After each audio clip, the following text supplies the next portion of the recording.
ଅପେକ୍ଷାର ଅନ୍ତ ହେଲା, ହେଲେ ଦେହରେ ଜୀବନ ନାହିଁ।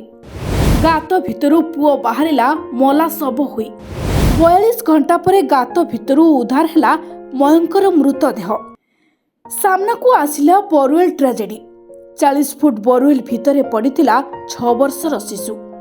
ଏକ 60 ଫୁଟ ତଳର ବୋରୱେଲ ଭିତରେ 42 ଘଣ୍ଟା ହେଲା ଫସି ରହିଥିଲା 6 ବର୍ଷୀୟ କୁନି ପୁଅ। ମୟଙ୍କ ନାମକ ଏହି କୁନି ପୁଅଟିକୁ ବଞ୍ଚାଇବା ପାଇଁ ଲଗାତାର ଚେଷ୍ଟା ଜାରି ରହିଥିଲା, ହେଲେ ବର୍ଷା ଉଦ୍ଧାର କାର୍ଯ୍ୟରେ ବାଧା ସାଜିଥିଲା। ମା କାନ୍ଦି କାନ୍ଦି ଗଡ଼ି ଯାଉଥିଲା, ହେଲେ ବିଶ୍ୱାସ ହାରି ନଥିଲା। ଭାବିଥିଲା ଉଦ୍ଧାରକାରୀ ଟିମ୍ ସୁରକ୍ଷିତ ଭାବରେ ପୁଅକୁ ବୋରୱେଲ ଭିତରୁ ଉଦ୍ଧାର କରିବେ, କିନ୍ତୁ 42 ଘଣ୍ଟା ପରେ ବଦଳି ଯାଇଥିଲା ସବୁକିଛି। ମା କୂଳକୁ ପୁଅ ଫେରିଥିଲା ସତ, ହେଲେ ମଲା ଶବ ହୋଇ। ଏହି ଘଟଣା ଗତ ଶୁକ୍ରବାର ଦିନ 3ଟାରେ ଉତ୍ତରପ୍ରଦେଶର ମାଣିକ ଗାଁରେ ଘଟିଥିଲା।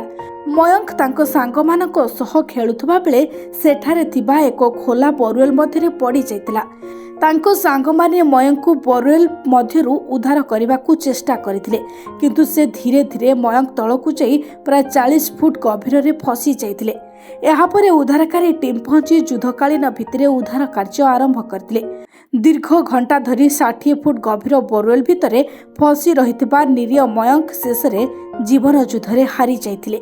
ଉଦ୍ଧାର କାର୍ଯ୍ୟ ଚଳାଉଥିବା ଦଳମାନେ କ୍ରମାଗତ ଭାବରେ ଅନେକ ଘଣ୍ଟା ଖୋଳୁଥିଲେ ଏବଂ ସେଠାରେ ପହଞ୍ଚିବାକୁ ଚେଷ୍ଟା କରୁଥିଲେ।